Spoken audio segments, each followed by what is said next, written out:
the truth.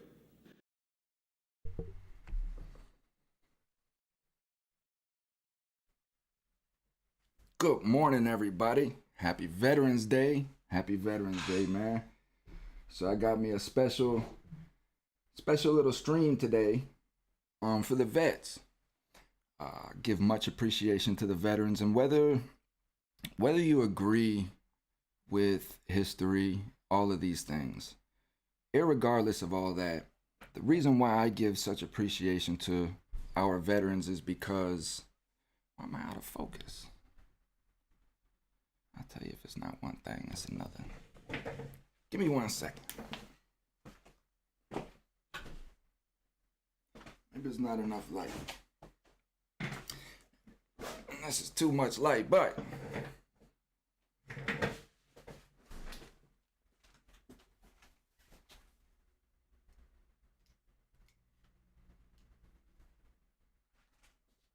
all right. I apologize. So anyway, the reason why I give the appreciation that I do for our veterans is because these are human beings that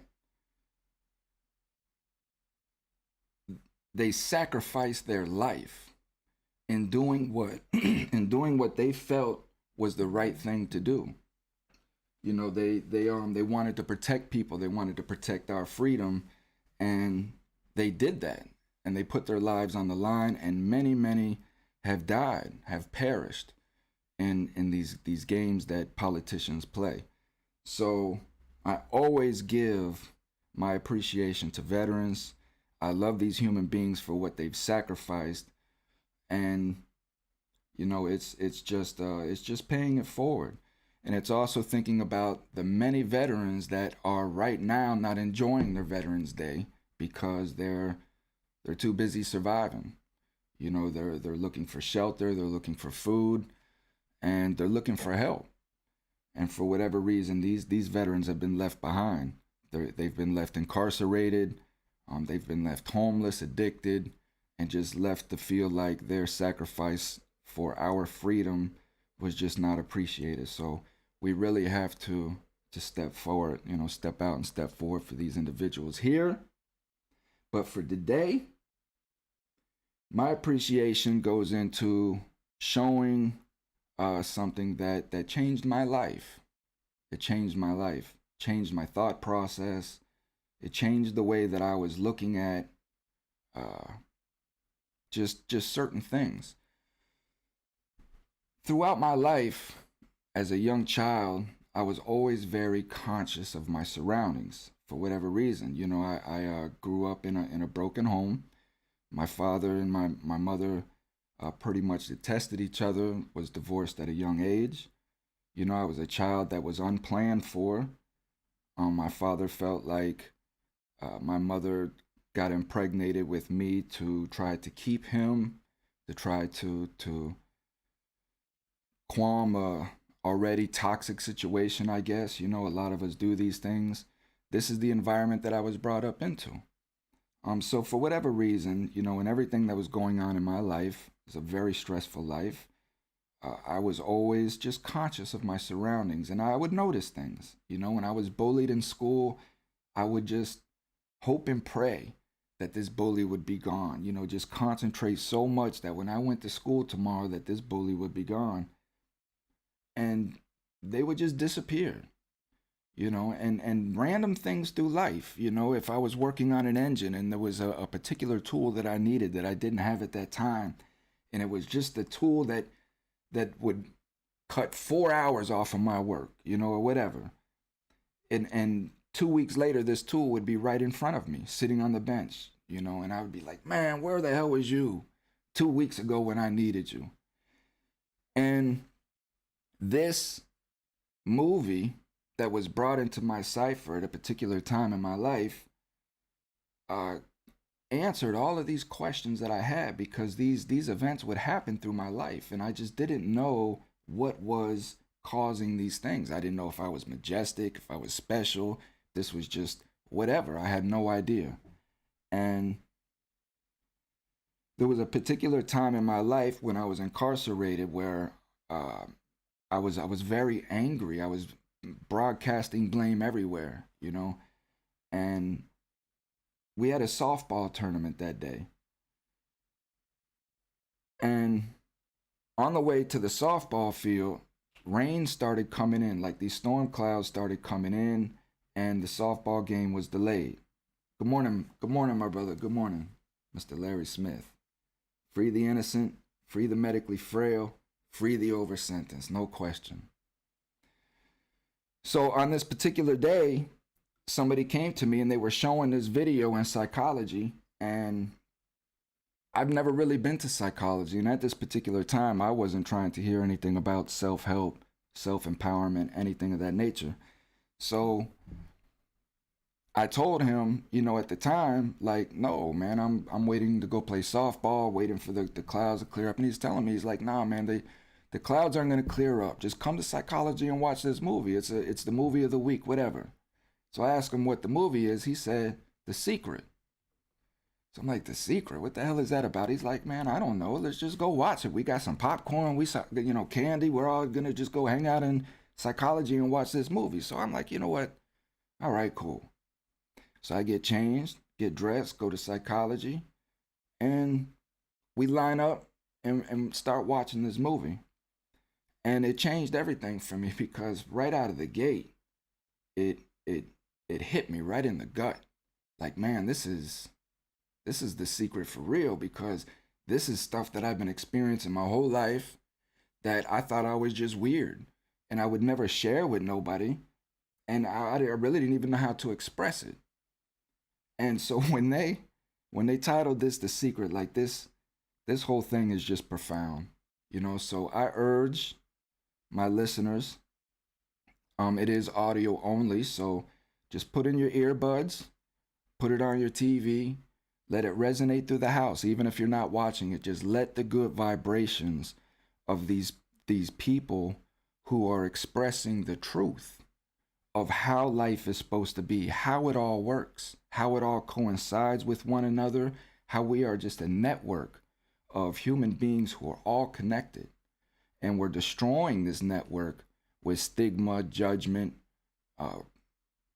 all the uglies of ego and sin, and we have to recenter ourselves. So please just let this resonate through your house. And I promise you, experiment, test it. Let this resonate through your house and feel the energy and the vibration of how your house is, the uplifting, because everything is vibrations. And this is going to be an hour and a half of just good, positive, high-spirited motivation that will inspire you. So good morning, Ms. Deidre. Happy Veterans Day. Happy Veterans Day. So let me go ahead and get into the video. Like I say, you guys just let it play. Let it resonate through your house. I will be listening to it myself. So any questions that you may have about what they're speaking about or how it implies, please just drop a note. I'll be in tune. I'll be here, and I can just pop in, bloop, and we could chat. So, without further ado, please enjoy something that drastically changed my life.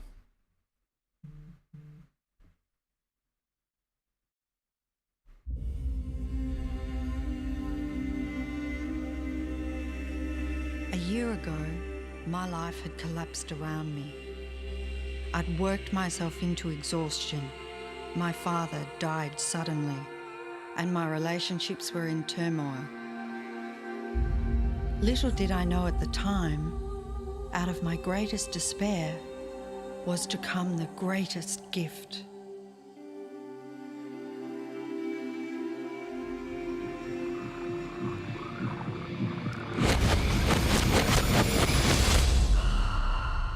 I'd been given a glimpse of a great secret.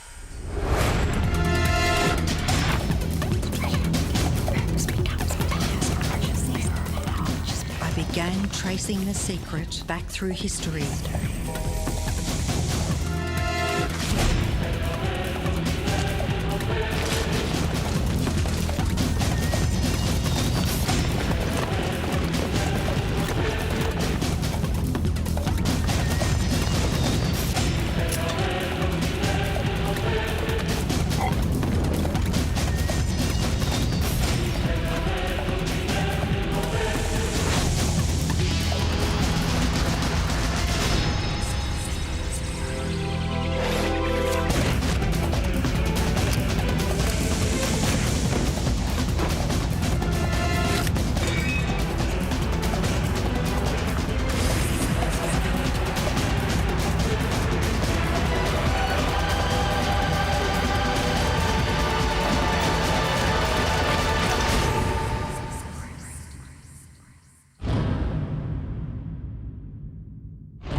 I couldn't believe all the people who knew this.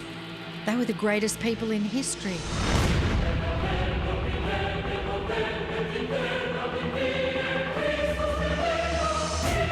Why doesn't anyone know this? All I wanted to do was share the secret with the world. I began searching for people alive today who know the secret. One by one, they began to emerge.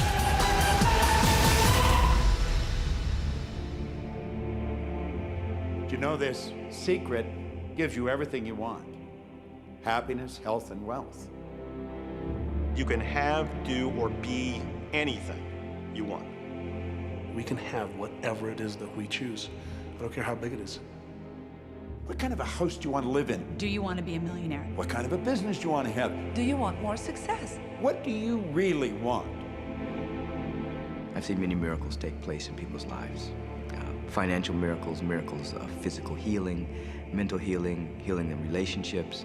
All of this happened because of knowing how to apply the secret. This is the great secret of life.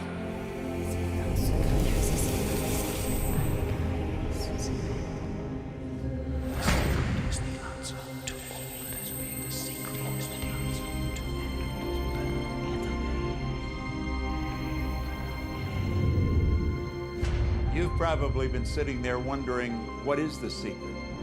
I'll tell you how I have come to understand it. We all work with one infinite power.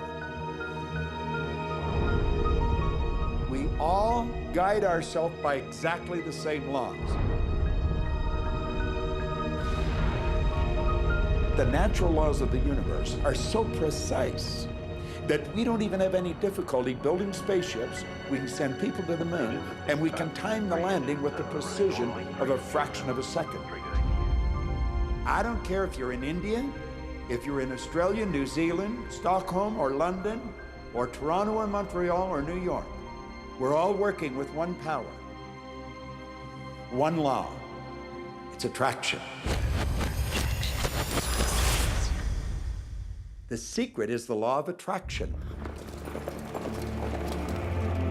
Everything that's coming into your life, you are attracting into your life. And it's attracted to you by virtue of the images you're holding in your mind. It's what you're thinking. You see, whatever is going on in your mind, you are attracting to you. Now, wise people have always known that. You can go right back to the ancient Babylonians. They've always known this. It's a small, select group of people. Why do you think that 1% of the population earns around 96% of all the money that's being earned? Do you think that's an accident? It's no accident. It's designed that way. They understand something. They understand the secret. And you are being introduced to the secret. The simplest way for me to look at the law of attraction is if I think of myself as a magnet, and I know that a magnet will attract to it. Very basically put, the law of attraction says that like attracts like.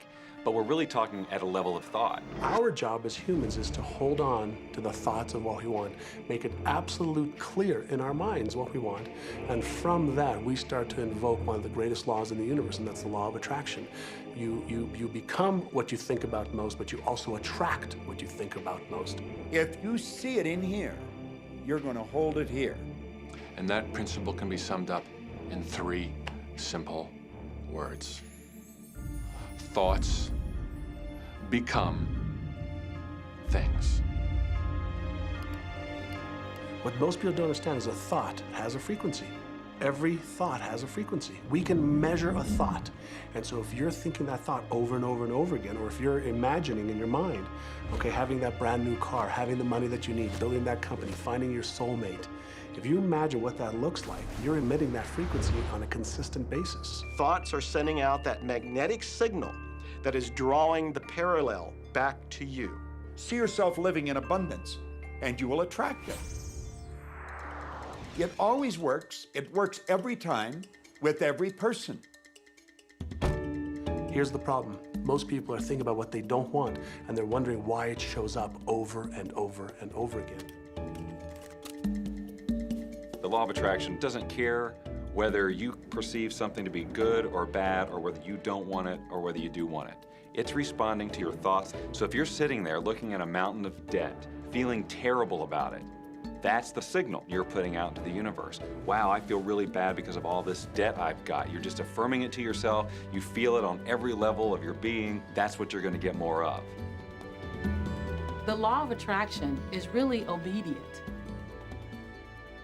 When you think of the things that you want and you focus on them with all of your intention, the law of attraction will give you what you want every time.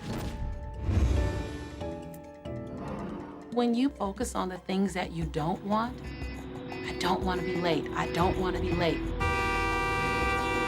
you really are calling that into existence. The law of attraction doesn't hear that you don't want it, and so it's going to show up over and over and over again. The law of attraction is not biased to wants or don't wants. It manifests the things that you think about. The law of attraction is always working. Whether you believe it or understand it or not, it's always working. It's working as much as you're thinking. Anytime your thoughts are flowing, the law of attraction is operational. When you're thinking about the past, present, or the future, the law of attraction is working. It's an ongoing process. You don't press pause, you don't press stop. It is forever in action, as your thoughts are.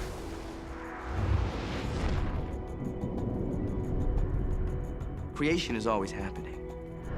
Every time an individual has a thought or a prolonged, chronic way of thinking, they're in the creation process. Something is going to manifest out of those thoughts. Law of attraction says, we'll give you whatever it is you say and focus on. And so if you're complaining about how bad it is, what you're creating is more of how bad it is. Oh, look, I got that.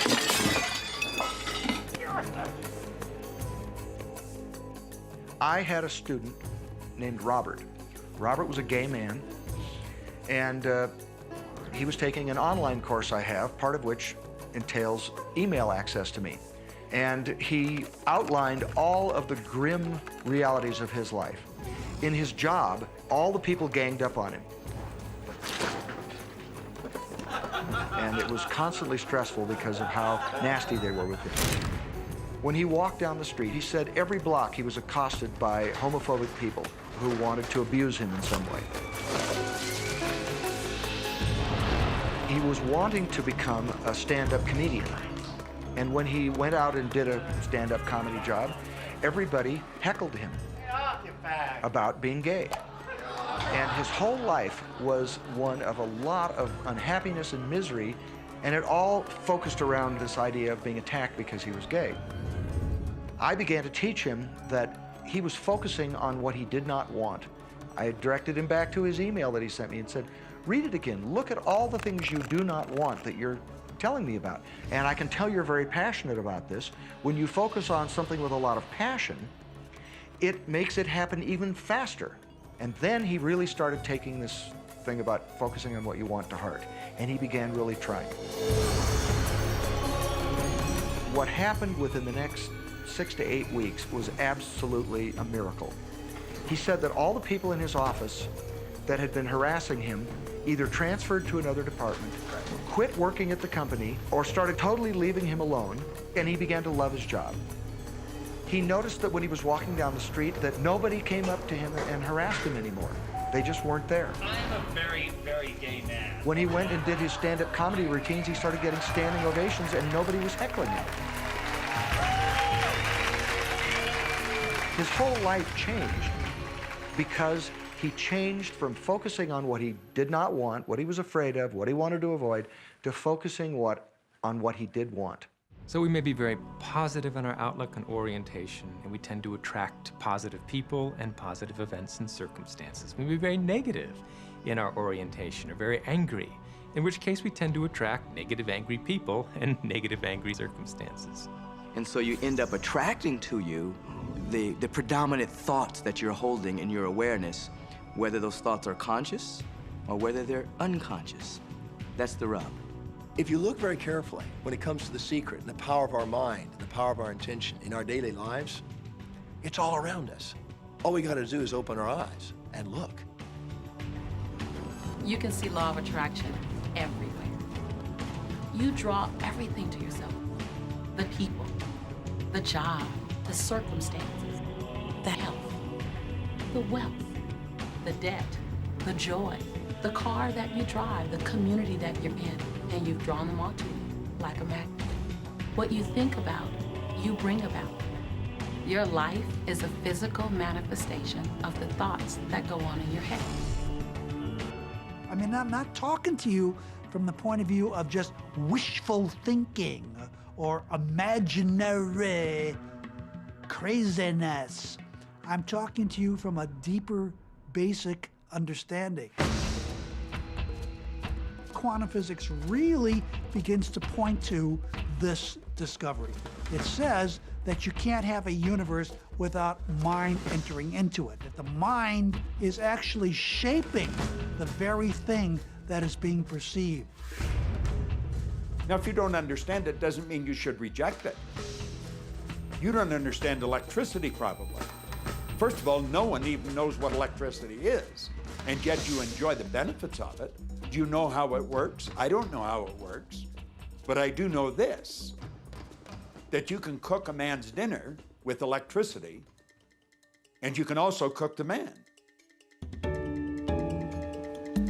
People oftentimes, when they begin to understand the great secret, become frightened of all of these negative thoughts that they have. Two things they need to be aware of. One, it has been proven now scientifically that an affirmative thought is hundreds of times more powerful than a negative thought. So that eliminates a degree of worry right there. And the second thing is that thank God there's a time delay, that all of your thoughts don't come true instantly. We'd be in trouble if they did. The time delay serves you. It allows you to reassess, think about what you want, and make a new choice. So you want to become aware of your thoughts, you want to choose your thoughts carefully, and you want to have fun with this because you are the masterpiece of your own life. You are the Michelangelo of your own life. The David that you are sculpting is you, and you do it with your thoughts. The leaders in the past who had the secret wanted to keep the power and not share the power. So they kept people ignorant of the secret. People went to work, they did their job, they came home. They were on a treadmill with no power because the secret was kept in the few. We live in a universe in which there are laws. Just as there's a law of gravity, if you fall off a building, it doesn't matter whether you're a good person or a bad person, you're gonna hit the ground. Everything that's around you right now in your life, including the things you're complaining about, you've attracted. Now, I know at first blush that's gonna be something that you hate to hear. You're going to immediately say, I didn't attract the car accident. I didn't attract this particular client. I didn't particularly attract the debt. I didn't attract whatever it happens to be that you're complaining about. And I'm here to be a little bit in your face and to say, yes, you did attract it. And this is one of the hardest concepts to get. But once you've accepted it, it's life transforming. This is part of the overall giant secret here. And most of us attract by default. We just think that we don't have any control over it. Our thoughts are on autopilot, our feelings are on autopilot, and so everything is just brought to us by default. Now, if this is your first time to hear this, it may feel like, oh, I have to now monitor my thoughts. This is going to be a lot of work. It will seem like that at first, but that's where the fun begins. It's impossible to monitor every thought we have. Researchers tell us that we have about 60,000 thoughts a day. Can you imagine how exhausted you feel trying to control all of those thoughts? Fortunately, there's an easier way, and it's our feelings. Our feelings let us know what it is that we're thinking. So your thoughts cause your feelings. The emotions are this incredible gift that we have to let us know what we're attracting. Think about your feelings. You have good feelings and you have bad feelings. And you know the difference between the two because one makes you feel good and the other makes you feel bad. It's the depression, it's the guilt, it's the resentment, the anger. It's those feelings. They don't make you feel empowered. Those are the bad feelings.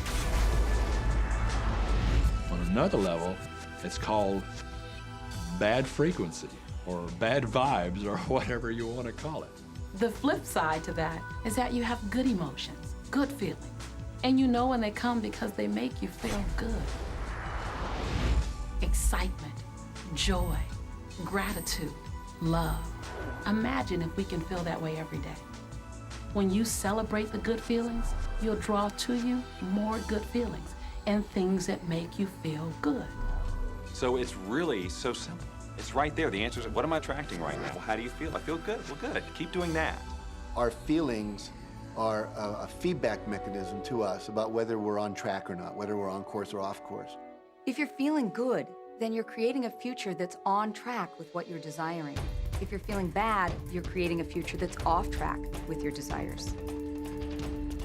As you go about your day, the law of attraction is working in every second. Everything we think, everything we're feeling is creating our future. If you're worried, if you're in fear, then that's bringing more of that into your life throughout the day.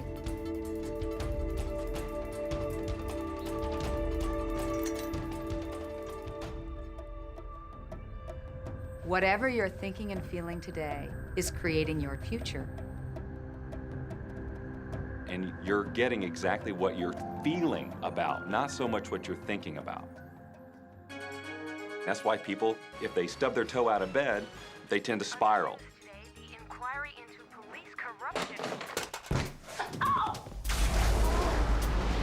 The whole day goes like that, you know?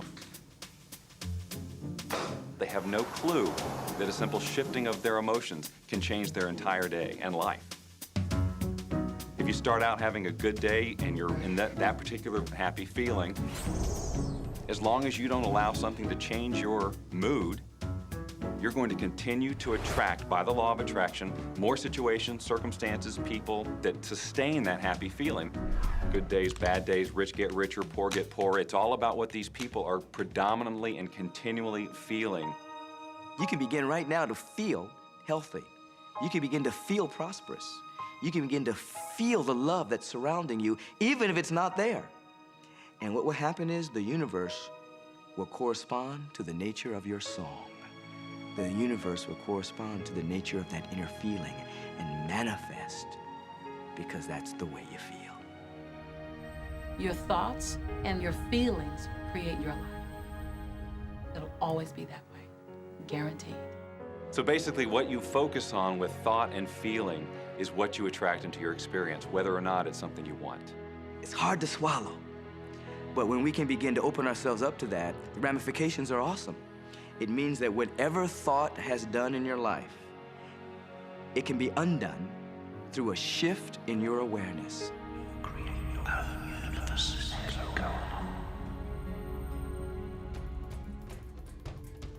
really important that you feel good, because this feeling good is what goes out as a signal into the universe and starts to attract more of itself to you.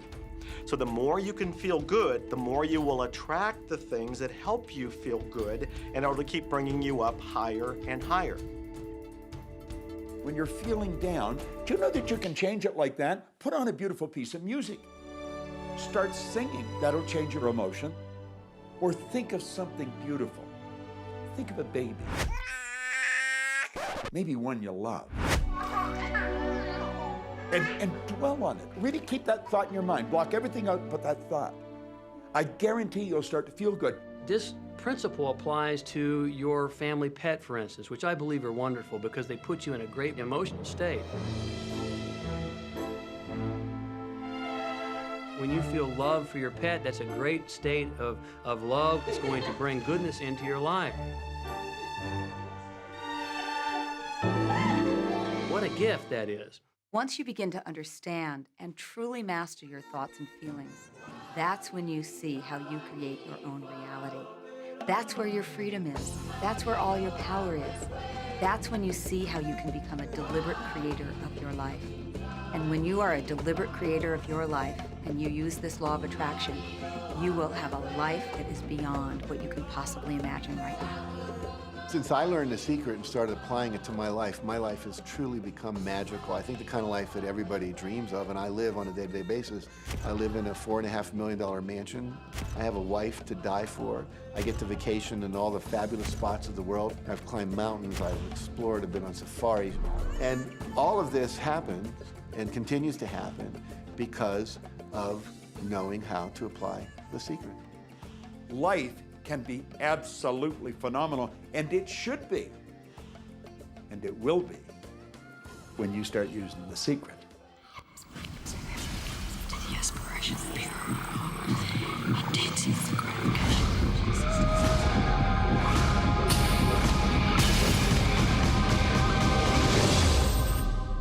Well, a lot of people ask me what their job is in the creative process and what the job of the universe is. So let's look at that for a moment. Let's use this metaphor. If you think about Aladdin and his lamp, you've probably heard of that one. I mean, Aladdin picks up the lamp and he dusts it off, and out pops the genie.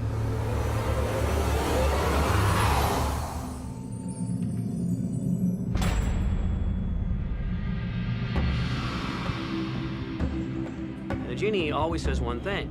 Your wish is my command. If you trace the story back to its origins, you know, we now think that there's 3 wishes, but if you trace the story back to its origins, there's absolutely no limit whatsoever to the wishes. Think about that one. Now, let's take this metaphor and blow it out and apply it to you and your life. Remember, Aladdin is the one who always asks for what he wants. Then you've got the universe at large, which is this grand genie, and traditions, you know, have called it so many different things. Your holy guardian angel, your higher self. I mean, we could put any label on it, and you choose the one that works best for you. But every tradition has told us there's something bigger than us. And the genie always says one thing. Your wish is my command. There is a creative process, a 3-step process, and it's been around for 2,000 years. The first step is to ask. Make a command to the universe. Let the universe know what you want. The universe responds to your thoughts.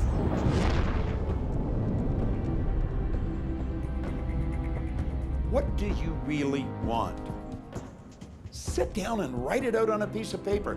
Write it in the present tense. You might begin by writing, I am so happy and grateful now that, and then explain how you want your life to be in every area. And this is really fun. This is like having the universe as your catalog, and you flip through it and you go, well, I'd like to have this experience, and I'd like to have that product, and I'd like to have a person like that. It is you just placing your order with the universe. It's really that easy. Step 2 is believe. Believe that it's already yours. Have what I love to call unwavering faith, believing in the unseen. Your wish is my command. And the universe will start to rearrange itself to make it happen for you. And most of us have never allowed ourselves to want what we truly want because we can't see how it's going to manifest. If you do just a little research, it is going to become evident to you that anyone that ever accomplished anything did not know how they were going to do it. They only knew they were going to do it. You don't need to know how it's going to come about. You don't need to know how the universe will rearrange itself. You don't know how, it'll be shown to you. You will attract the way. Most of the time when we don't see the things that we've requested, we get frustrated, we get disappointed, and we begin to become doubtful. The doubt brings about a feeling of disappointment. Recognize that feeling and replace it with a feeling of unwavering faith. I know, like I know, like I know that it's on its way. Step 3, and the final step in the process, is to receive. Begin to feel wonderful about it. Feel the way you will feel once it arrives. Feel it now. And in this process, it's important to feel good, to be happy, because when you're feeling good, you're putting yourself in the frequency of what it is that you're wanting. This is a feeling universe. So if you just intellectually believe something, but you have no corresponding feeling underneath that, you don't necessarily have enough power to manifest what you want in your life. You have to feel it.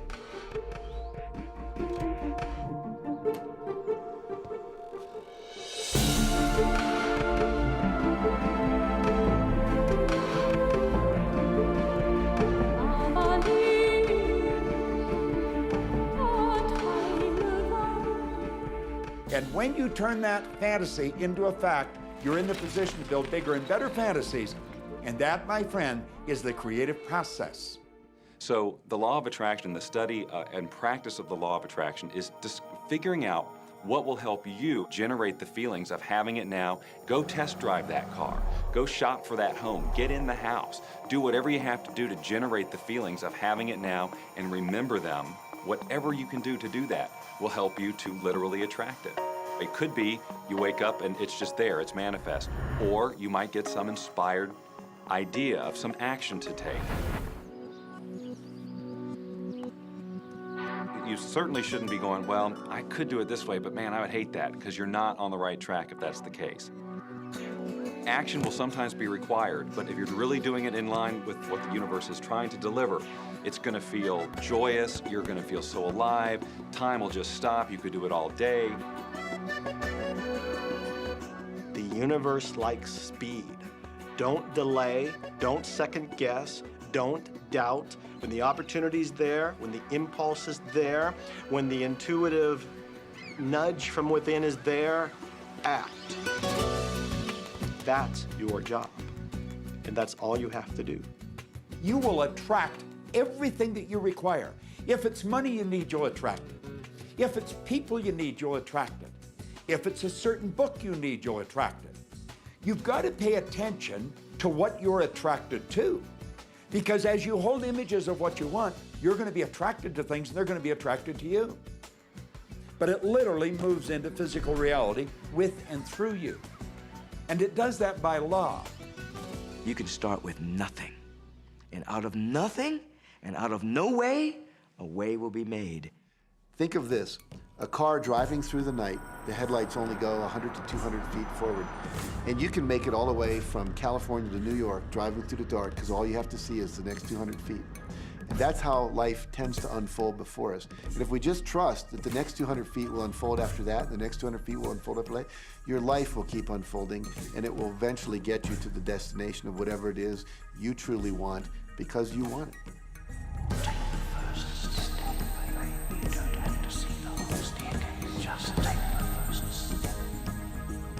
Well, another thing people wonder about is how long is this going to take? How long will it take to manifest the car, the relationship, the money, whatever it happens to be? Well, I don't have any rule book that says it's going to take you 30 minutes or 3 days or 30 days. I think it's more a matter of you being in alignment with the universe itself. Size it's nothing to the universe. It is no more difficult to attract on a scientific level, something that we consider huge to something that we consider infinitesimally small. The universe does everything it does with zero effort. Grass doesn't strain to grow. It's effortless. It's just this great design. It's all about what's going on up here. It's about what we put in place, saying this is big, it's going to take some time. This is small, oh, I'll give it an hour. You know, those are our rules that we define. There are no rules according to the universe. You provide the feelings of having it now, it will respond. Some people have an easier time with little things, and so we sometimes say, well, start with something small, like a cup of coffee. Make it your intention to attract a cup of coffee today. Hold an image of talking to an old friend that you haven't seen for a long time. Somehow or another, somebody's going to start talking to you about that person. That person's going to phone you, or you'll get a letter from them. People are amazed how that I line up car parks, and I've done this right from when I first understood The Secret. I would visualize a car space exactly where I want it, and 95% of the time it would be there for me, and I'd just pull straight in. 5% of the time I'd have to wait just a minute or two, and the person would pull out and I'd pull in. So I do that all the time.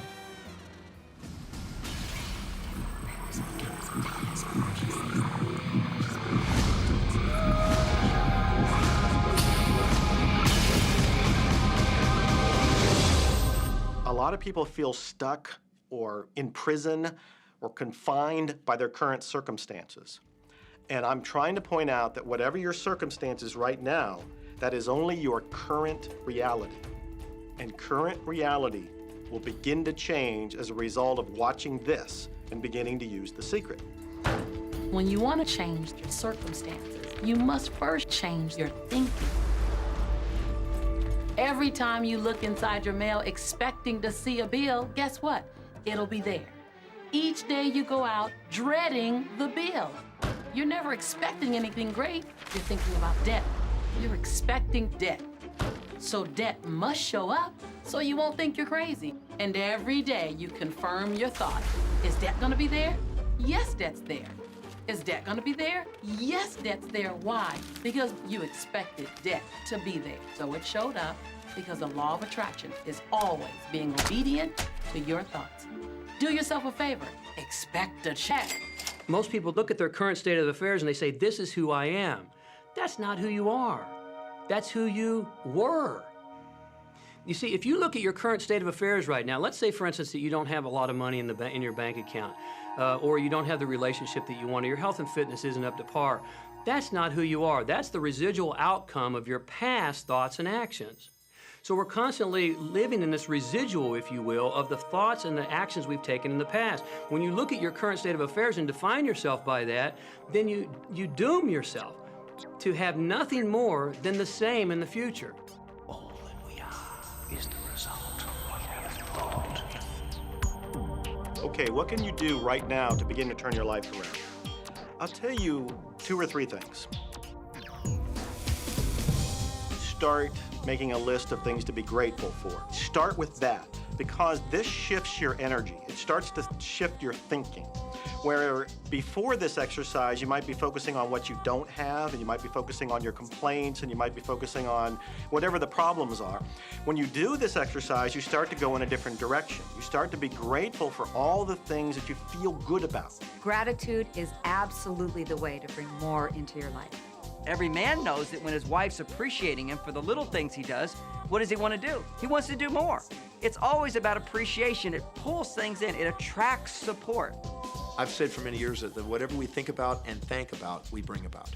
Because that's that feeling that you have to have, you know. And so for me, it's been such a powerful exercise every morning to get up and say thank you. Every morning when my feet hit the floor, thank you. And then I start running through what I'm grateful for as I'm going to brush my teeth and do the things I do in the morning. And I'm not just thinking about them and doing some rote routine, but I'm putting it out there and I'm feeling the feelings of gratitude. Because as soon as you start to feel differently about what you already have, you will start to attract more of the good things, more of the things you can be grateful for. Because you can look around and say, well, look, I don't have the car I want, I don't have the house I want, I don't have the health I want, I don't have the spouse I want. Well, back up, back up. Those are all the things you don't want. Focus on what you already have that you're grateful for. And it might be you have the eyes to watch this. It might be the clothes that you have. Yes, you might prefer something else, and you might get something else pretty soon if you start feeling grateful for what you have. I think everybody goes through times when they say, oh man, things aren't working right, or things are going bad, and there were some things going on in my family, and I found a rock. I was just sitting here holding this rock. You might see me carrying around. I found a rock. I stuck it in my pocket, and I said, you know what? Every time I touch this rock, I'm going to think of something that I'm grateful for. And so every morning when I get up in the morning, I pick it up off the dresser, I put it in my pocket, and I go through the things that I'm grateful for. At night, what do? You empty your pocket, and there it is again. And I've had some different experiences with that. I've had some amazing experiences. I had a guy from South Africa, and he saw me drop it. He said, what is that? Well, what's that? I explained it to him, so he started calling it a gratitude rock. Gratitude rock. 2 weeks later, I got an email from him, from South Africa. And he said, my son is dying from a rare disease. It's a type of hepatitis. He said, would you send me 3 gratitude rocks? Now, they're just rocks I found off the street, you know? So I said, sure. I had to make sure that the rocks were very special. And so I went out to the stream, looked, picked out the right rocks, and sent them off to him.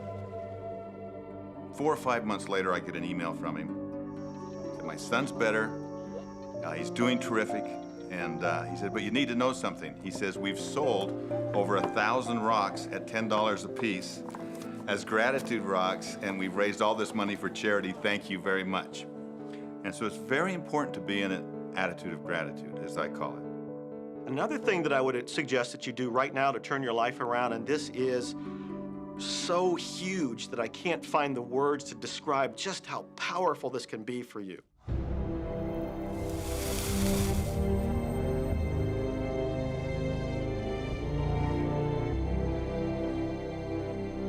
I took the visualization process from the Apollo program and instituted it during the 1980s and 90s into the Olympic program.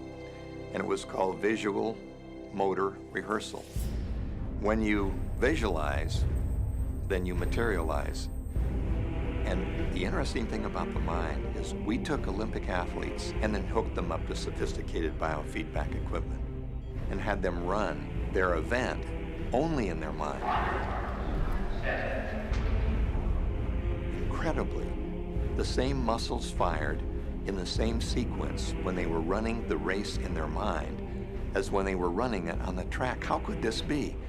Because the mind can't distinguish whether you're really doing it or whether it's just a practice. I think if you've been there in the mind, you'll go there in the body. When you're visualizing, when you've got that picture playing out in your mind, always and only dwell upon the end result.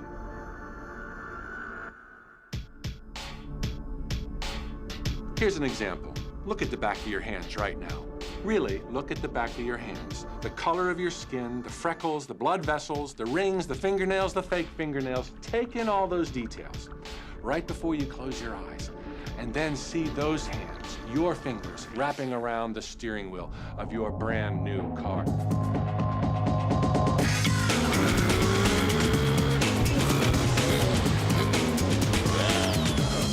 This is such a holographic experience, so real in this moment, that you don't even feel like you need the car because it feels like you already have it. It's the feeling that really creates the attraction, not just the picture or the thought. And I think for a lot of people, they think, well, if I think positive thoughts, or if I visualize having what I want, that'll be enough. But if you're doing that and still not feeling abundant or feeling, loving and joyful, then it doesn't, from my mind, really create the power of the attraction. This is where the secret actually moves into action. You put yourself in the feeling place of really being in that car, not, oh, I wish I could get that car, or someday I'll have that car, because that's a very definite feeling associated with that. It's not in the now, it's not, it's in the future.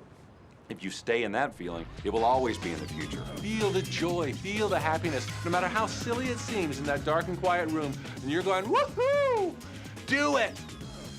A lot of people will say, come on, do I have to do that? How bad do you want change?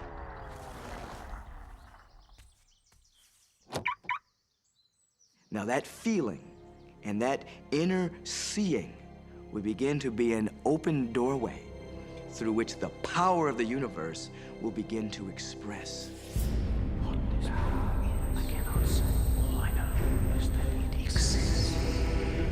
Our job is not to figure out the how. The how will show up out of the commitment and the belief in the what.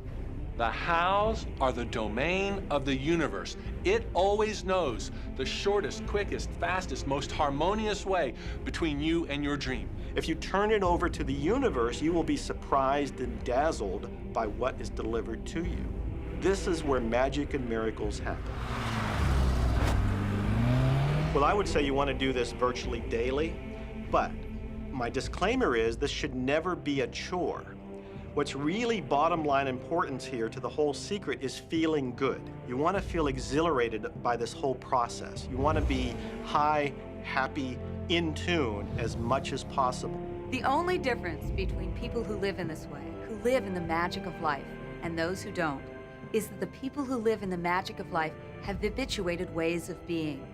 They've made a habit of using the law of attraction, and magic happens with them wherever they go. Because they remember to use it. They use it all the time, not just as a one-time event. People hold that for a while, and they're really a champion at it. And they say, you know what, I'm fired up, I saw this program, and I'm gonna change my life.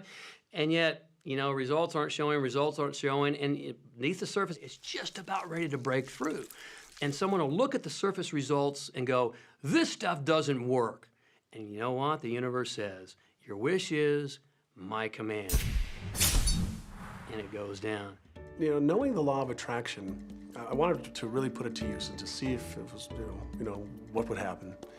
And in 1995, I started to create something called a vision board, where I take something that I would want to achieve or something that I want to attract, like a car or a watch or the soulmate of my dreams, and I'd put a picture of what I wanted up on this board called the vision board. And every day I would sit in my office and I would look up at this board and I would start to visualize. I would really get into the state of having already acquired it. And I was getting ready to move as we put all the furniture, all the boxes put into storage. And I made 3 different moves over a period of 5 years. And then I ended up in California and bought this house, renovated it for a year, and then had all the stuff brought from my former home 5 years earlier. One morning, about 7:30 in the morning, my son comes into my office, and one of the boxes that was sealed for 5 years was right at the doorstep. And my son, Keenan, was sitting on the box, banging away at the box, and I said, sweetheart, will you please stop? I mean, I'm doing some work here. And he says, what's in the boxes, Daddy? And I said, well, honey, those are my vision boards. What's a vision board?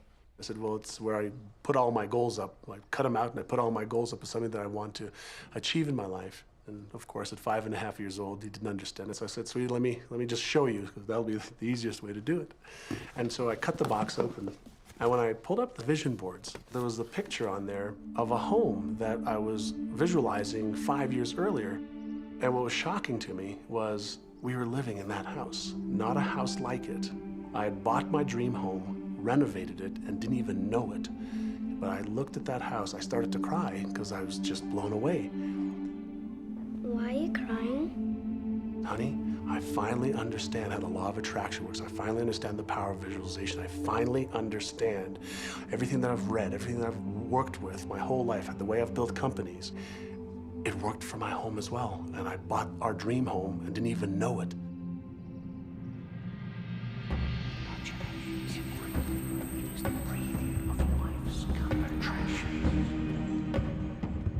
Decide what you want, believe you can have it, believe you deserve it, and believe it's possible for you. And then close your eyes every day for several minutes and visualize having what you already want and feeling the feelings of already having it. Come out of that and focus on what you're grateful for already. And really enjoy it, okay? And then go into your day and release it to the universe and trust that the universe will figure out how to manifest it.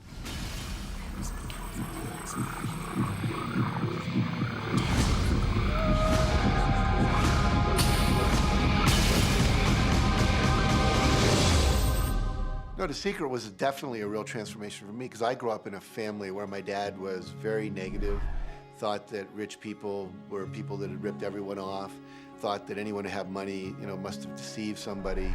And so I grew up with a lot of beliefs about money, that if you had it, it made you bad. Only evil people have money.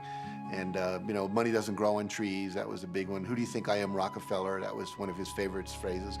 So I grew up truly believing that life was difficult, that it was hard, you had to struggle.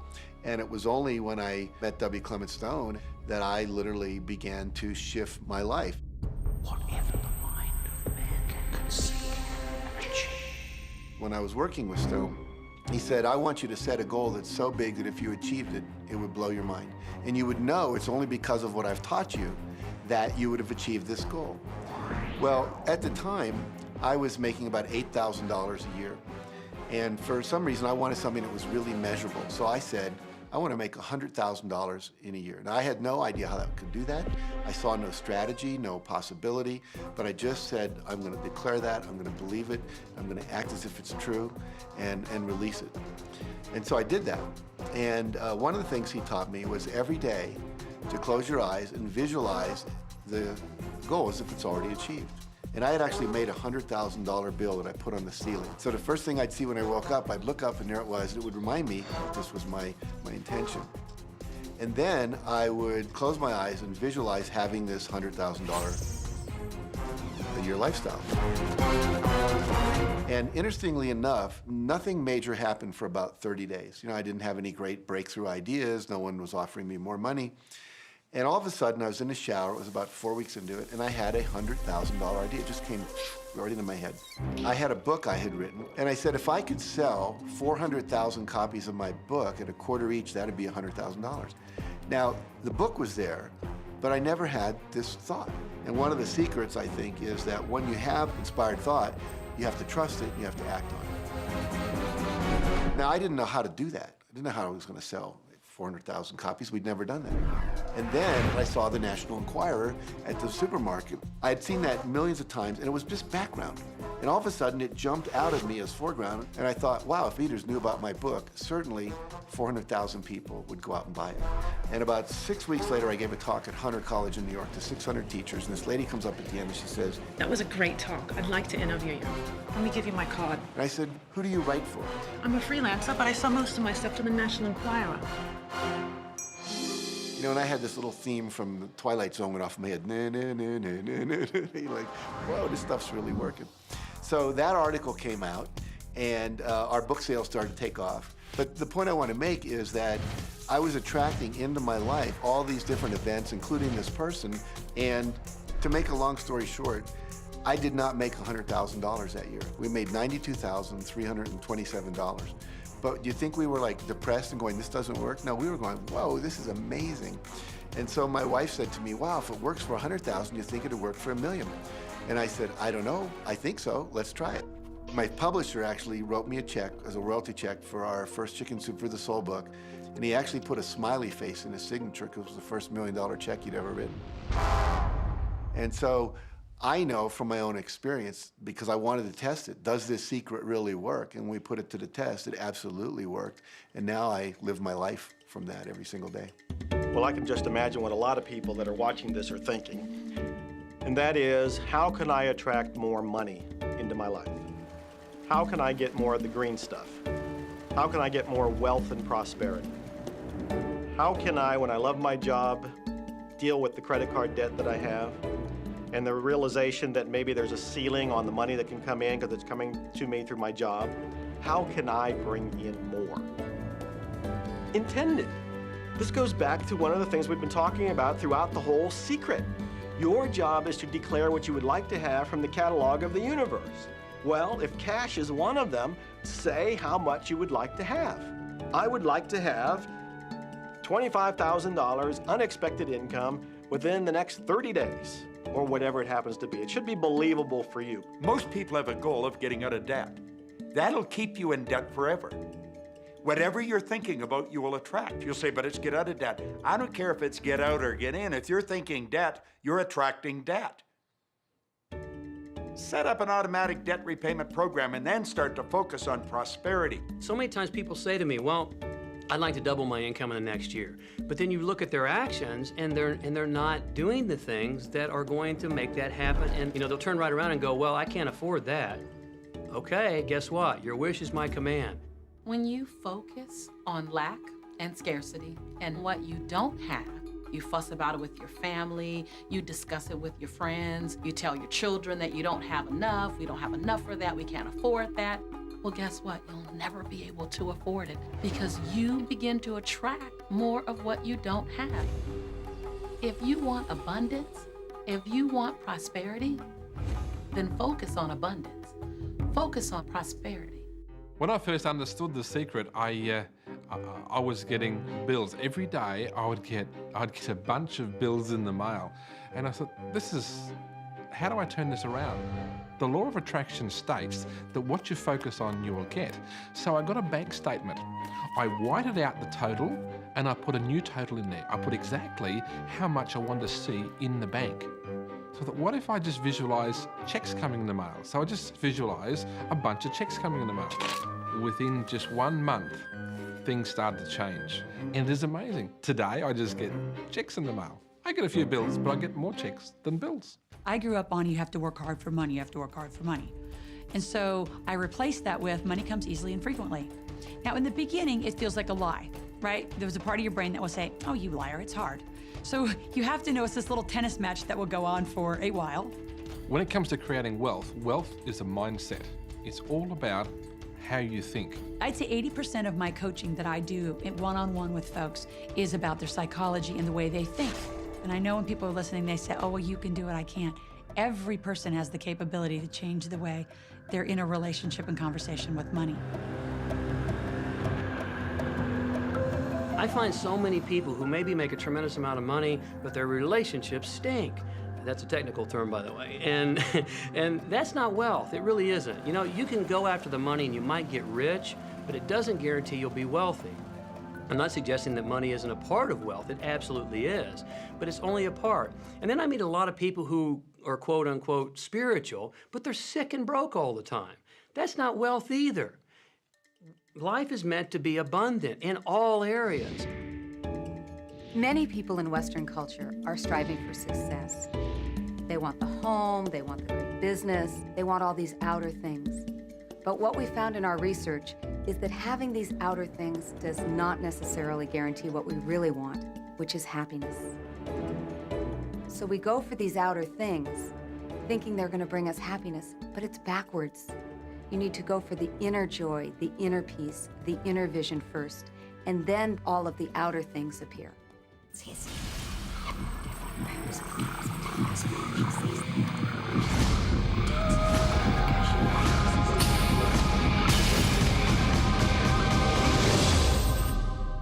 The secret means for me actually that we are creators of our universe, and that every wish of what we want to create will manifest in our life.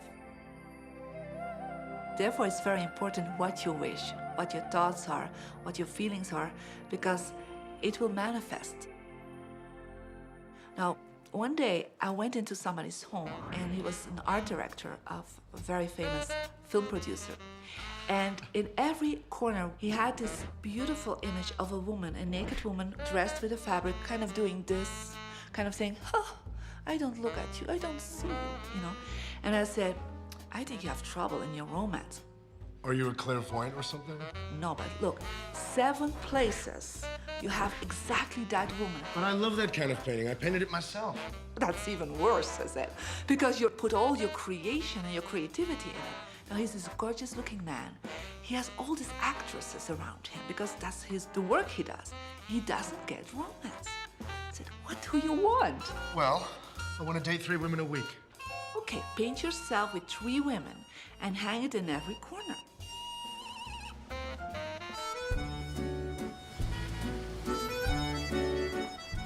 Six months later, I see him in Europe and said, how is your love life? Great. They just call me. They all want to date me. Because that's your wish. Now I have like 3 dates a week. They're fighting over me. Good on you. But I really want to stabilize a little bit. I want marriage, and I want romance. Well, paint it, okay? So he painted a beautiful romantic relationship. And a year later, he got married and is very happy. Because he put another wish out. But he wished it in himself for years, but it did not happen. Because his wish could not manifest because the outer level of himself, his house, was just contradicting himself all the time. So if you know this knowledge, you should start playing with it. Inside relationships, it's important to first understand who's coming into the relationship, and not your partner, but to understand yourself. How can you ever expect anyone else to enjoy your company if you don't enjoy your own company? And so, again, the law of attraction, or the secret, is about bringing that into your life, and you've got to get really, really clear. Here's the question I would ask you to consider. Do you treat yourself the way that you want other people to treat you? You become the solution for you. Don't now you owe me and you need to give me more. Instead, give more to yourself. Take time off to give to yourself, in a sense, to fill yourself up to fullness, to where now you can overflow in giving. I got into many relationships expecting my partner to show me my beauty, because I didn't see my own beauty. See, when I was growing up, my heroes, or my she-ros, were the Bionic Woman, Wonder Woman, or Charlie's Angels. And while they're wonderful, they didn't look like me. It wasn't until I fell in love with Lisa, my mocha skin, my full lips, my round hips, my curly hair. It wasn't until that moment that I fell in love with me that the rest of the world was able to fall in love with me as well. There's something so magnificent about you. I have been studying me for 44 years. I want to kiss myself. Because you're going to get to love yourself. I'm not talking about conceit. I'm talking about a healthy respect for yourself. And as you love yourself, you'll love others. In relationships, we're so used to complaining about other people. My coworkers are so difficult to work with. My husband makes me so mad. Children are so lazy. It's always focusing on the other person. But for relationships to really work, we need to focus on what we appreciate about the other person, not what we're complaining about. When we're complaining about those things, we're only getting more of those things.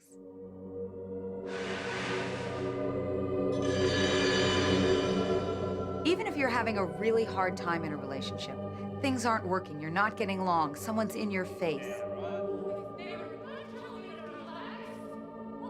you still can turn that relationship around. Take a piece of paper, and for the next 30 days, once a day, sit down and write all the things that you appreciate about that person. Think about all the reasons that you love them. You appreciate their sense of humor. You appreciate how supportive they are. And what you'll find is that when you focus on appreciating and acknowledging their strengths, that's what you'll get more of. And the problems will fade away. We cannot control other people, no matter how hard we try. So what you'll find is if somebody's come home in a bad mood, and you're actually in a good mood, you'll find yourself in a different place from them in that moment. We create our own happiness through the law of attraction. Oftentimes, you give others the opportunity to create your happiness. And many times, they fail to create it the way you want it. Why? Because only one person can be in charge of your joy, of your bliss, and that's you. So even as a parent, as a child, as a spouse, even the people closest to you, they do not have the control to create your happiness. Your joy lies within you.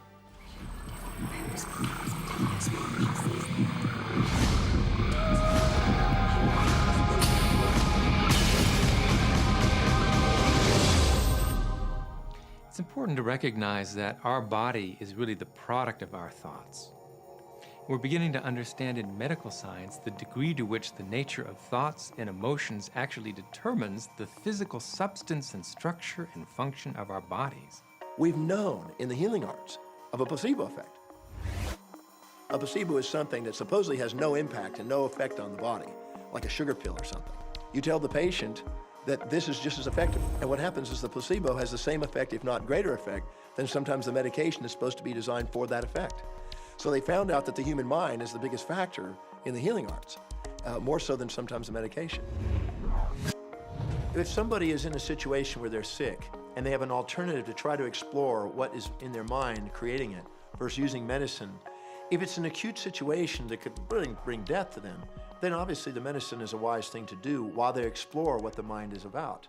So you don't want to negate medicine. Every form of healing has a place. The universe is a masterpiece of abundance, good health, and well-being. When you open yourself up to feel the abundance of the universe, you'll experience the wonder, the joy, the bliss. You'll experience all the great things that the universe has for you. Good health, good wealth, good nature. When you shut yourself off with negative thoughts, you'll feel the discomfort, you'll feel the aches, you'll feel the pain. You'll feel as if every day is painful to get through. You know people who have had terminal disease. Stop and think of the word dis-ease. Hyphenate the word. That's a body that's not at ease. We've got 1,000 different diagnoses and disease out there. They're just the weak link. They're all the result of one thing, stress. And you put enough stress on the chain, you put enough stress on the system, and one of the links breaks. Our physiology creates disease to give us feedback, to let us know we have an imbalanced perspective and we're not loving and we're not grateful. So the body's signs and symptoms are not something terrible. The question that's frequently asked is when a person has manifested a disease in their body temple or some kind of discomfort in their life, through the power of right thinking, can it be turned around? And the answer is absolutely yes.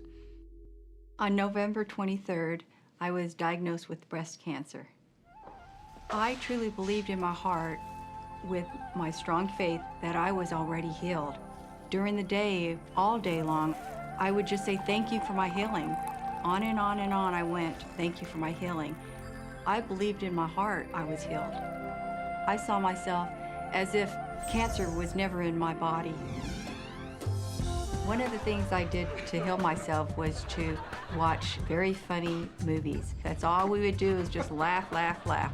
We couldn't afford to put any stress in my life because we knew stress was one of the worst things you can do while you're trying to heal yourself.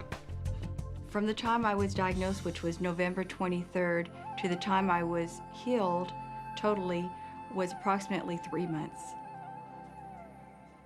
And that's without radiation and chemotherapy. Well, we come with a basic program. It's called self-healing. You get a wound, it grows back together. You get a bacterial infection, the immune system comes and takes care of those bacteria and heals it up. The immune system is made to heal itself. Dis-ease cannot live in a body that's in a healthy emotional state. Your body is casting off millions of cells every second, and it's creating millions of new cells. In fact, literally, parts of our body are replaced every day. Other parts take a few months, other parts a couple of years. But within a few years, we have a brand new physical body. If you have a disease and you're focusing on it and you're talking to people about it, you're going to create more disease cells. See yourself living in a perfectly healthy body. Let the doctor look after the disease. You have two people, both stricken with something. But one chooses to focus on joy. They choose to live in possibility. They choose to live in hopefulness. They focus on all the reasons why they should be joyful and grateful. Then you have the second person. Same diagnosis, but they choose to focus on the dis-ease. They focus on the pain. They focus on the woe is me. When a person is completely focused on what's wrong and their symptoms, they will perpetuate it. The healing will not occur until they shift their attention from being sick to being well, because that's the law of attraction. Happier thoughts lead to essentially a happier biochemistry, a happier, healthier body.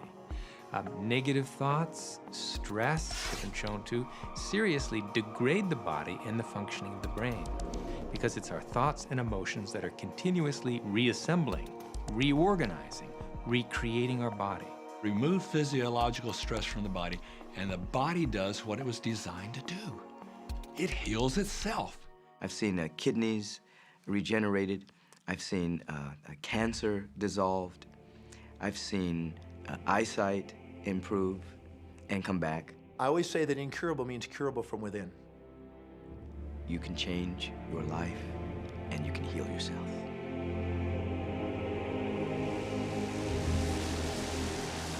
Well, my story begins on March 10, 1981. It really changed my whole life. It was a day I'll never forget. I crashed an airplane.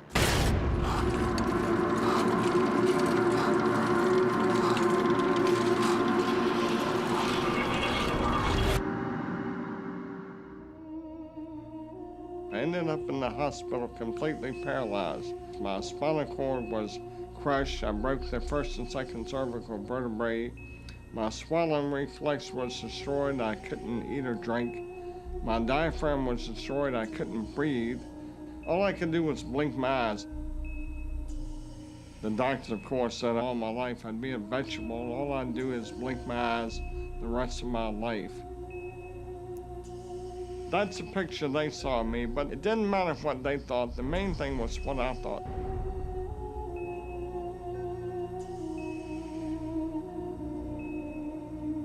I pictured myself being a normal person again, walking out of that hospital.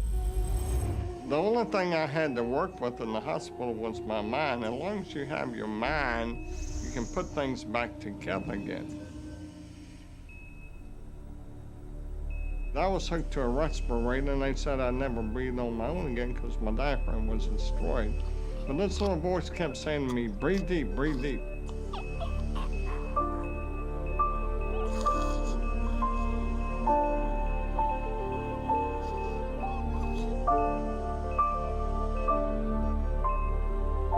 Finally, I was weaned from it. They were at a loss for an explanation. See, I could not afford to allow anything to come in my mind that would distract me from my goal and from my vision.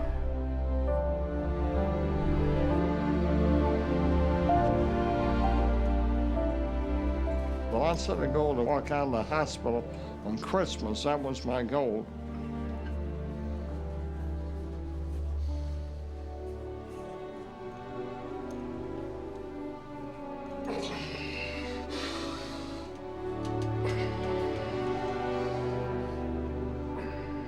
Months later, I walked out of the hospital on my own 2 feet. They said it couldn't be done. That's a day I will never forget. For people that are sitting out there right now watching this program that are hurting, if I wanted to sum up my life and sum up for people what they can do in life, I would sum it up this way in 6 words. Man becomes what he thinks about.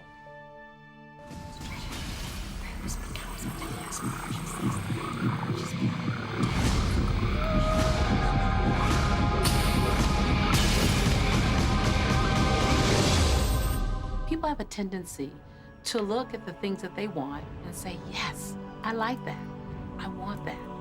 However, they look at the things that they don't want and they give just as much energy, if not more energy, with the idea that they can stamp it out, they can eliminate it, obliterate it. In our society, we've become content with fighting against cancer, fighting against poverty, fighting against drugs, fighting against terrorism, fighting against violence. We tend to fight everything we don't want. Anything we focus on, we do create. So if we're really angry, for instance, at a war that's going on, or strife, or suffering, we're adding our energy to it. We're pushing ourselves, and all that only creates resistance. The reason that what you resist persists is because if you're resisting something, you're saying, no, I don't want this thing because it makes me feel this way, the way I'm feeling right now. So you're just putting out this really strong emotion of, wow, I really don't like this feeling, and it's there, and it just comes racing towards you. You know, the anti-war movement creates more war. The anti-drug movement has actually created more drugs because we're focusing on what we don't want, drugs. How much sense does it make for us to give the problem all of the energy, as opposed to focusing on trust, love, living in abundance, education, peace? Mother Teresa was brilliant. She said, I will never attend an anti-war rally. If you have a peace rally, invite me. You know, she knew. She understood the secret. I mean, look what she manifested in the world. So if you're anti-war, be pro-peace. If you're anti-hunger, be pro people having more than enough to eat. If you're anti a particular politician, be pro his opponent. Often, elections are tipped in the favor of the person that people are really against because he's getting all the energy and all the focus. You want to focus on what you want, not what you don't want. It's okay to notice what you don't want because that gives you contrast to say, well, this is what I do want. But the fact is that the more you talk about what you don't want or talk about how bad it is, read about all of that all the time, and then say, oh, how terrible it is, well, you're creating more of that. You know, so many times people say to me, well, James, I have to be informed. Maybe you have to be informed, but you don't have to be inundated. I always say when the voice and the vision on the inside become more profound and more clear and loud than the opinions on the outside, you've mastered your life. Learn to become still and to take your attention away from what you don't want and all the emotional charge around it and place the attention on what you wish to experience. Energy flows where attention goes. It's not your job to change the world or the people around you. It's your job to go with the flow inside of the universe and to celebrate it inside the world that exists. One of the questions I get almost all the time, and it's probably on somebody's mind right now if it's not on yours, and that's the idea that, well, if everybody uses The Secret and they all treat the universe like a catalog, aren't we going to run out of stuff? Won't everybody just make a run for it and bust the bank? What's beautiful about the teaching of the Great Secret is that there's more than enough to go around for everyone. There is a lie that acts like a virus within the mind of humanity. And that lie is there's not enough good to go around. There's lack, and there's limitation, and there's just not enough. That lie has people living in fear, greed, stinginess, and those thoughts of fear, greed, stinginess, and lack become their experience. So the world has taken a nightmare pill. Now the truth is, there's more than enough good to go around. There's more than enough creative ideas. There's more than enough power. There's more than enough love. There's more than enough joy. All of this begins to come through a mind that is aware of its own infinite nature. Every great teacher who's ever walked the planet has told us that life was meant to be abundant. And so just when we think that resources are dwindling, we find new resources to achieve the same things. And so even though we say we have lack, it's because we don't open up our vision and see all of what's around us. You know, when everybody starts to live from their heart and go for what they want, they don't go for the same things. That's the beauty of this. We don't all want BMWs. We don't all want the same person. We don't all want the same experiences. We don't all want the same clothing. We don't all want fill in the blank. There's enough for everyone. If you believe it, if you can see it, if you act from it, it will show up for you. That's the truth. Everything that you want, all the bliss, all the joy, all the love, all of the abundance, all of the prosperity, it's there, ready and waiting for you to grab a hold of it. Now you gotta get hungry for it. You have to want it. You gotta be intentional. And when you become intentional and on fire for what you want, the universe will deliver you every single thing that you've been wanting. Recognize the beautiful and wonderful things around you. and bless and praise them. And on the other side, the things that aren't currently working the way you want them to work, don't spend your energy faulting or complaining. Embrace everything that you want so you can get more of it. Most of the leaders in the past missed the great part of the secret, which is empowering and sharing with others. This is the best time to have ever been alive in history. It's the first time we've ever had the power to gain knowledge at our fingertips.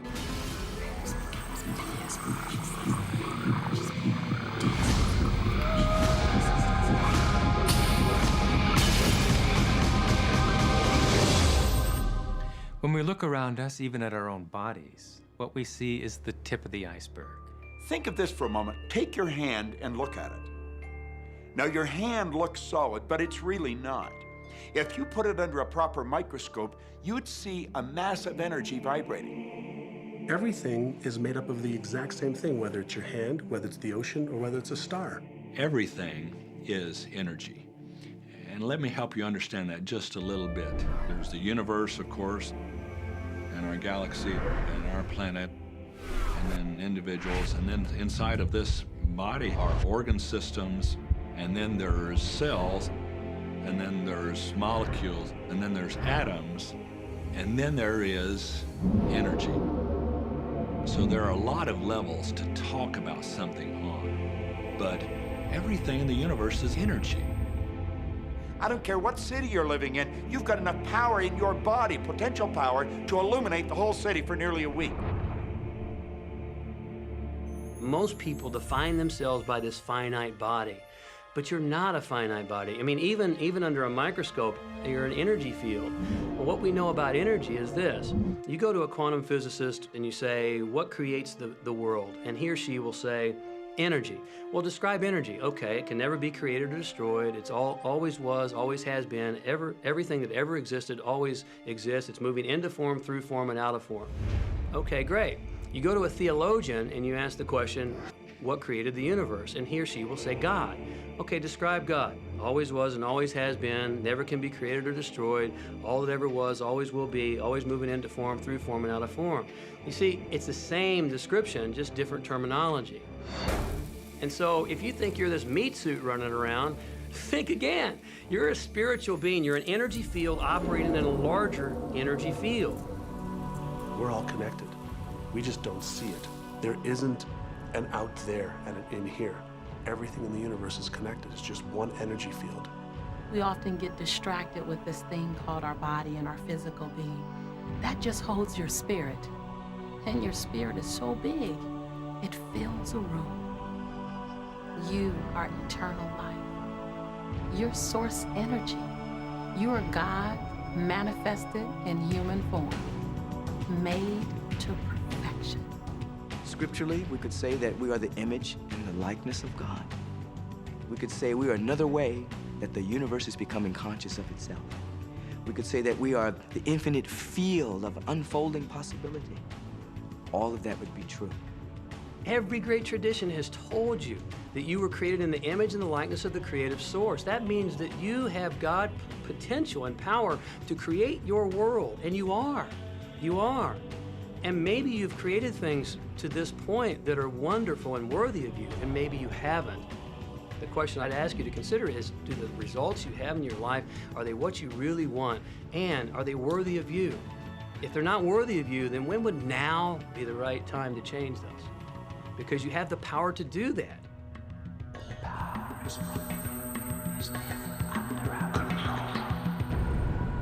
You know, a lot of people feel like they're victims in life, and they'll often point to past events, perhaps growing up with an abusive parent or in a dysfunctional family.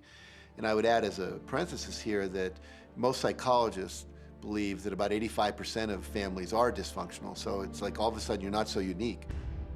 My parents were alcoholics, my dad abused me, my mother divorced him when I was 6. From the age of 13 to 18, I was involved in street gangs. I had a severe motorcycle accident. I was homeless at one point in Dallas.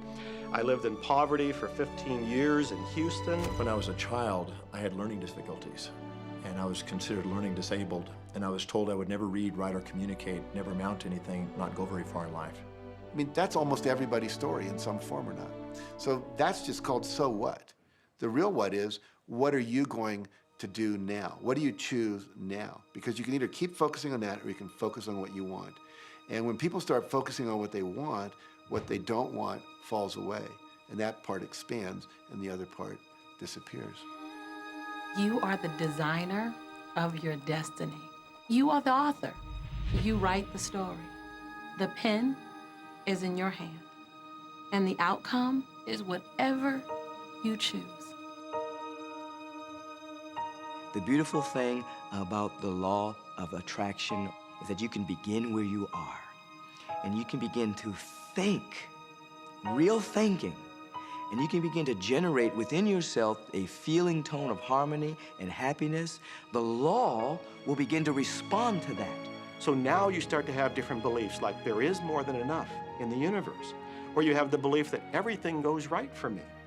Or you have the belief that I'm not getting older, I'm getting younger. We can create it the way we want it by using the law of attraction. And you can break yourself free from your hereditary patterns, cultural codes, social beliefs, and prove once and for all that the power within you is greater than the power that's in the world. Some of you may be thinking, well, that's very nice, but I can't do that, or she won't let me do that, or he'll never let me do that, or I haven't got enough money to do that, or I'm not strong enough to do that, or I'm not rich enough to do that, I'm not. Every single I'm not is a creation. Whether you can or can't, you are right tight. Are there any limits to this? Absolutely not. We are unlimited beings. We have no ceiling. The capabilities and the talents and the gifts and the power that is within every single individual on this planet is unlimited.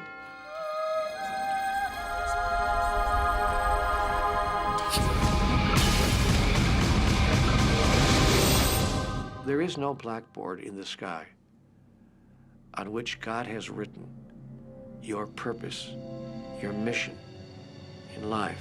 There's no blackboard in the sky that says, Neil Donald Walsh, a handsome guy who lived in the first part of the 21st century, who, colon, then there's a blank, you know, and all I have to do to really understand what I'm doing here, why I'm here, is to find that blackboard and find out what God really has in mind for me.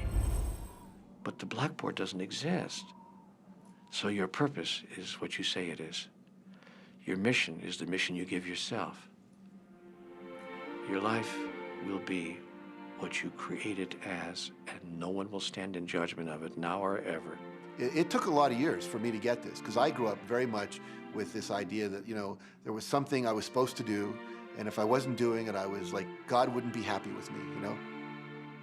When I really got that my primary aim was to feel and experience joy, then I began to do only those things which brought me joy. We have a saying, you know, if it ain't fun, don't do it, you know? Joy, love, freedom, happiness, laughter. That's what it is. And if you've just experienced joy sitting there and meditating for an hour, by golly, do that. If you experience joy eating a salami sandwich, then do that. When I pet my cat, I'm in a state of joy. When I walk in nature, I'm in a state of joy. So I want to constantly put myself in that state. And when I do that, then all I have to do is have the intention of what I want, and what I want manifest. So inner happiness actually is the fuel of success. Anything that makes you feel good is always going to be drawing in more. You are listening to this right now. It's you that drew this into your life. It's your choice whether you want to take it and utilize it. If it feels good, if it doesn't feel good, then you know, let it go. Find something that feels good, that resonates with your heart.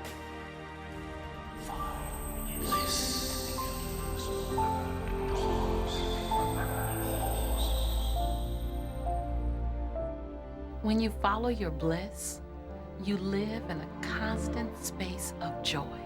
You open yourself up to the abundance of the universe. You're excited to share your life with those you love. And your excitement, your passion, your bliss, it becomes contagious. And that's what I'm doing almost all the time is I'm following my excitement, I'm following my passion, I'm following my enthusiasm, and I'm doing it throughout Joe's day. Enjoy life with us, because life is phenomenal. It's a magnificent trip. You will live in a different reality, a different life, and people will look at you and say, what do you do different than me? Well, the only thing that is different is that you work with the secret. And then you can do and have and be things that people would say that's impossible for you to do and have and be. We're really now moving into a new era. It's the era where the last frontier is not space, as Star Trek would say, but it's going to be mind. I see a future of unbounded potential, unbounded possibilities. Remember, we're using at most 5% of the potential of the human mind. 100% human potential is the result of proper education. So imagine a world where people were using their full mental and emotional potential. We could go anywhere. We could do anything, achieve anything. See yourself with the good that you desire. Every religious book tells us that. Every great book on philosophy, every great leader, all the avatars who have ever lived. Go back and study the wise ones. Many of them have been presented to you in this program. You know what? They all understood one thing. They understood the secret. Now you understand it. And the more you use it, the more you'll understand it. You've come to this juncture in your life merely because something in you kept saying, you deserve to be happy. You are born to add something, to add value to this world, to simply be the best that you can be.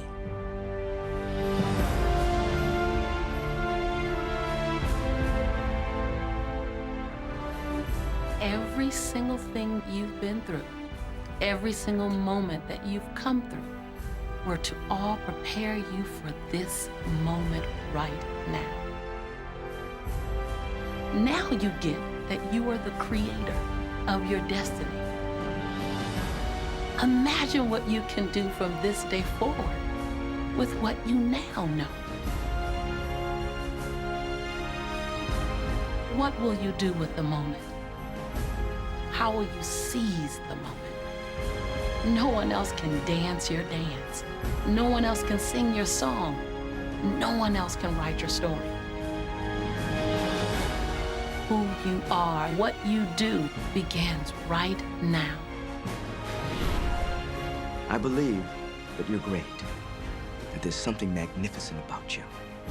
Regardless of what has happened to you in your life, regardless of how young or how old you think you might be, the moment you begin to think properly, there's something that is within you, there's power within you that's greater than the world, it will begin to emerge. It will take over your life. It will feed you. It will clothe you. It will guide you, protect you, direct you, sustain your very existence if you let it. Now that is what I know for sure.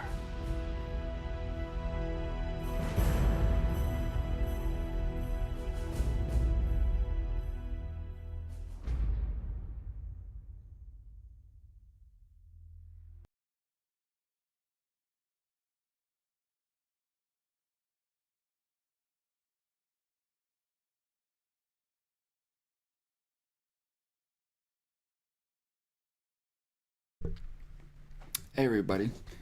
So that's it. My story with this here, to add on to those marvelous stories, was when I left psychology, I was a different person. I had conviction. I had motivation. I saw something that I've never seen before, but that I knew existed. They talked about time frame and the mindset of being in prison, and that watching The Secret and leaving psychology that day, it freed me. it freed me, because I knew that even though that I was in prison, it didn't mean that I had to allow myself to fall into the stigma of prison. You could be anywhere in the world, it doesn't matter. But you put yourself in any kind of environment by our thoughts. I mean, this stuff was so true. This stuff was so true. And when I started understanding that prison was just a mindset, you know, everything changed. Everything changed for me. So I just didn't believe I was gonna be in prison for the length of time that I was. And I prepared myself for my early release, whether it was gonna be parole. I had no idea how it was gonna come. I just knew that I wasn't gonna spend all of that time in prison that was sentenced to me. And that when the time was right for me to go home, the gates would open. I knew it. I just knew it in my bones, and I just kept myself out of trouble as much as I possibly could, and just changed my direction, started changing who I was associating with, where I was spending my time at, and everything changed. Everything changed for me. I started looking at prison as a monastery, and I started understanding that people pay millions of dollars for what I had, which was time for self, time for healing. I was plucked from the world, from the responsibilities of the world, and I was put in the womb of society to try to understand why I was doing the things that I was doing. And these people explained it to a T, because we all experience it. We all broadcast blame, because when we accept blame, it's sometimes it's a hard thing to deal with. You know, nobody wants to accept the fact that they may have been responsible for a tragic event or anything of that nature. But the truth is the truth. And this is why I am who I am today. And I try to speak as much conviction and truth and honesty as I possibly can. I try to stay as positive as I can. I try to know the triggers around me that trigger negativity, all the way down to my thought. It's not the action, it's the thought. You know, it's the pureness of thought. We're going to have bad thoughts, there's no question. But it's recognizing them, eliminating them out of the gate, and replacing them with good thoughts, but acting on those good thoughts, putting emotion into those good thoughts, knowing that those good thoughts are real and that they manifest good things. So walking in that, talking in that, thinking in that, it just changed everything for me. This is why I say I'll never go back to crime, because I understand what crime is. Both the material aspect going into the prison industrial system, but also the spiritual aspect of it too. You know, because there's repercussions on both sides. And this is what we're not really paying attention to, because a lot of us can deal with the material repercussions, but we're not even conscious to the spiritual side of it. And that comes much later in life. And that's when we start realizing the mistakes that we made. So God bless. Thank you for tuning in to these powerful words. Please play them again and again in your house. Anytime that you're feeling down, you need motivation, you need to be recentered. Play these words and believe in them. I'm speaking conviction of them. For those that know me personally, they know that I'm not crazy. I don't believe in majestic things, you know, but I am speaking of my experiences in life. I have been a very, very bad person, and I'm making that transition into a very, very good person. And not many people can do that. So please tune in and stay positive, man. Stay positive, stay filled with love. Pass the message, pass it forward.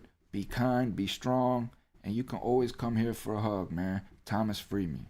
We out. Thank you for tuning in.